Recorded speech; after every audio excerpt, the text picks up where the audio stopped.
नमस्कार, नेपाली तालिम युट्युब च्यानलमा यहाँहरु सबैलाई स्वागत छ। धेरै दिनपछि एउटा भिडियो लिएर उपस्थित भएको छु।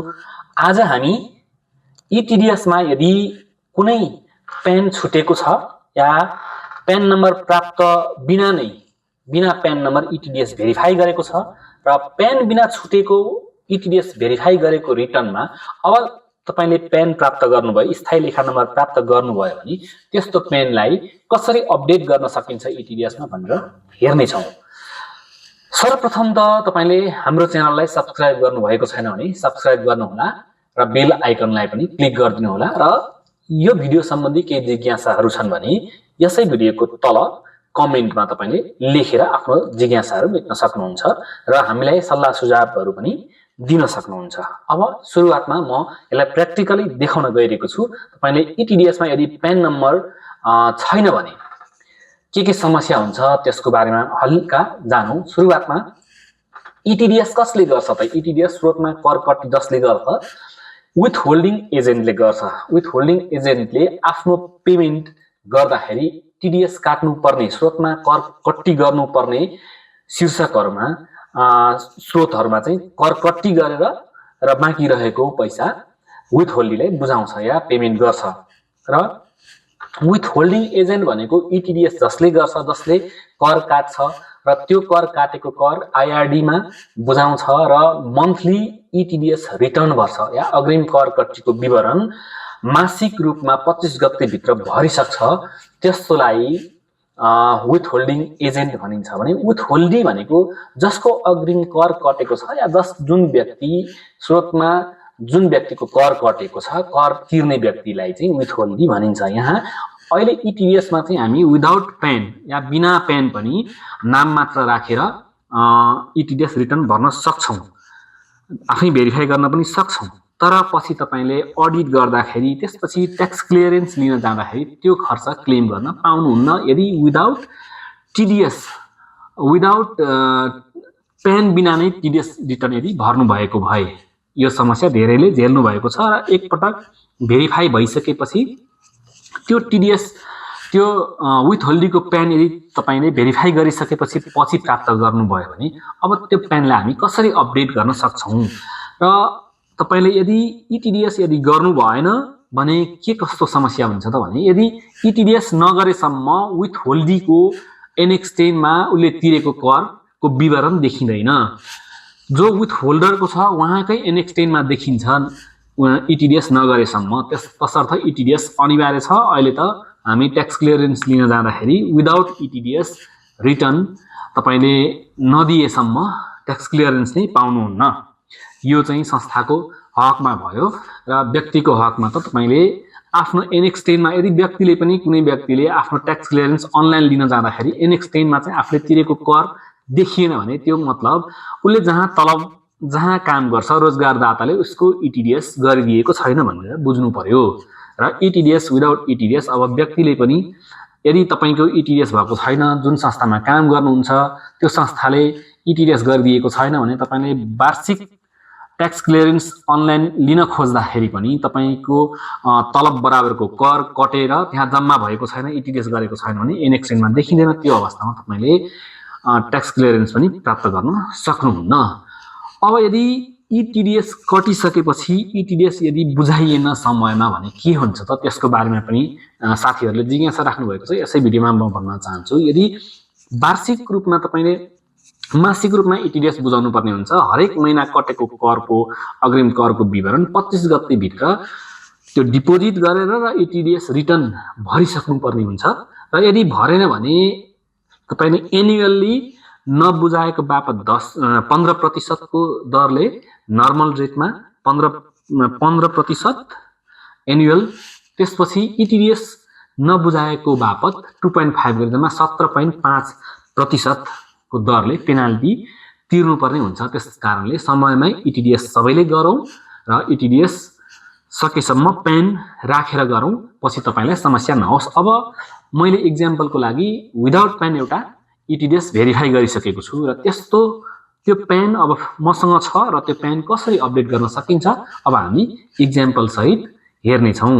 मसँग यहाँ हिजो मात्र भेरिफाई गरेको कार्तिक महिनाको इटिडिएस छ। आज 26 गते भयो, हिजो 25 गते, मैले 25 गते मानौँ एउटा इटिडिएस भेरिफाई गरिसकेको छु। यहाँ चाहिँ सबमिसन नम्बर छ र कार्तिक 1 देखि 30 सम्मको र 8 महिना 25 गते इटिडिएस भेरिफाई भइसकेको छ।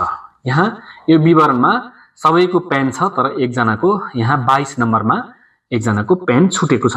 अब यो प्यान छुटेको प्यान यहाँ प्यान नम्बर राखेपछि अटोमेटिक नम्बर यहाँ चाहिँ नाम आउने गर्दछ र यदि प्यान नम्बर छैन भने यहाँ विवरणमा चाहिँ नाम लेखेर, नेम भनेको ठाउँमा चाहिँ नाम लेखेर तपाईले इटिडिएस गर्नुपर्ने हुन्छ। उहाँको इटिडिएस भेरिफाई पनि भइसकेको छ। अब यो अवस्थामा उहाँको प्यान मसँग छ भने हामी कसरी यो इटिडिएसमा उहाँको प्यानलाई अपडेट गर्न सक्छौं त्यो हेर्छौं। सुरुवातमा हामीलाई सबमिसन नम्बर टिपौं। सबमिसन नम्बर, मैले सबमिसन नम्बर यहाँ टिपे। त्यसपछि म अब आईआरडी वेबसाइटमा जान्छु।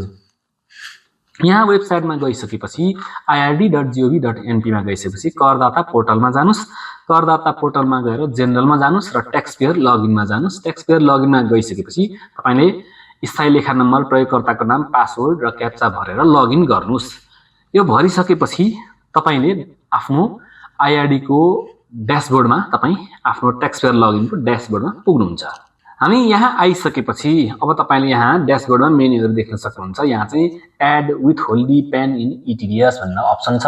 तपाईले त्यहाँ क्लिक गर्नु होला। यहाँ क्लिक गरिसक्नुभएपछि यहाँ चाहिँ transaction number, serial number, amount to search, reset भनेर देख्नुहुन्छ। यहाँ ट्रान्ज्याक्सन नम्बरमा अघि हामी जुन भेरिफाइड इटिडिएस को सबमिसन नम्बर राखौं। त्यसपछि यहाँ सिरियल नम्बर नराख्दा पनि हुन्छ। थाहा छ भने इटिडिएस मा हामी 22 नम्बर जस्तो लाग्यो, सिरियल 22 मा थियो र यहाँ चाहिँ 88 रुपैयाँ हो र यहाँ 88 रुपैयाँको सर्च अप्सनमा जाउँ। हामी सर्च गरौँ। सर्च गरिसकेपछि यहाँ दुई जनाको छुटेको रहेछ।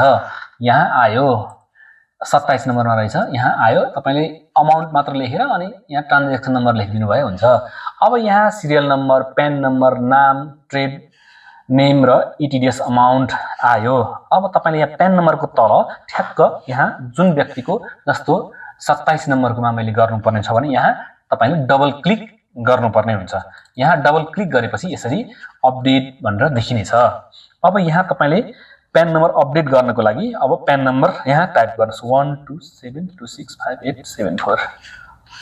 यसरी प्यान नम्बर अपडेट गरिसकेपछि तपाईले ट्याब थिच्नु होला। सिधै अपडेटमा क्लिक गर्नु भने एरर आउँछ र यहाँ ट्याब थिचेपछि एउटा नाम आइसकेपछि बल्ल तपाईले अब अपडेट गरिदिनुस्। अपडेट गरिसकेपछि अब यहाँ यसरी प्यान नम्बर पनि देखियो, यहाँ ट्रेड नेम पनि देखियो, यहाँ नाम फुल देखियो। अब तपाईले अब मसँग अर्को उहाँको प्यान छैन अहिले नै र मैले 27 नम्बरको यो प्यान भइसकेको छ, यहाँ अपडेट पनि भइसकेको छ। अब यसलाई सेभ गर्नको लागि तपाईले सबमिट अप्सनमा क्लिक गर्नुस्। सबमिट। अब एक पटक सबमिट गरिसकेपछि अर्को पटक विवरण फेरि परिवर्तन गर्न पाइने छैन के तपाई सबमिट गर्न चाहनुहुन्छ भन्ने एउटा प्रश्न सोध्छ। तपाईले एस गरिदिनुस्। एस गरिदिसकेपछि अब जुन भेरिफाइड इटिडिएस रिटर्न छ त्यही इटिडिएस रिटर्नकोमा अब यो देखिने हुन्छ। यो अलरेडी रिटर्न भरेर आइसकेको छ र यो प्यान अपडेट भइसकेको छ। अब मसँग यहाँ सबमिसन नम्बर छ। अब तपाईले हेर्नको लागि ठीक छ कि छैन भनेर हेर्नको लागि अब इटिडिएस मा जानुहोस्। इटिडिएस मा गइसकेपछि फेरि सबमिसन नम्बर, अघिकै सबमिसन नम्बर राखेर विथ होल्डर लगइनमा जानुहोस्।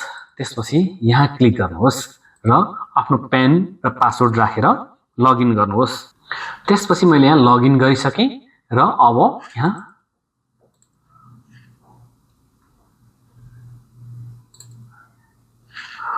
अब यहाँ हेरौं यो रिटर्न अपडेट गरिसकेका छौं। अब तपाईले 22 नम्बरमा अघि आएको तपाईले अपडेट भएर आइसकेको छ। यहाँ हेर्नुस् अपडेट भएर आइसकेको छ। प्यान अपडेट भएर आइसकेको छ। अघि हामी जुन गरेका थियौं उहाँको यसरी पहिला भेरिफाई भइसकेको इटिडिएस रिटर्नमा पनि हामीले पछि प्यान अपडेट गरेर यसलाई अपडेट गर्यौं। यसरी आज हामी इटिडिएस मा यदि कुनै प्यान मिसिङ छ, छुटेको छ, त्यस्तो इटिडिएस मा हामी प्यान कसरी अपडेट गर्छौं यो भिडियो मार्फत तपाईहरुलाई जानकारी गराए। आगामी दिनको लागि यस्तै भिडियोको लागि तपाई हाम्रो च्यानल सब्स्क्राइब गरेर अपडेट रहनु होला भन्दै यस श्रृंखलाबाट बिदा चाहन्छु। सबैको जय होस्। जय जय नेपाल।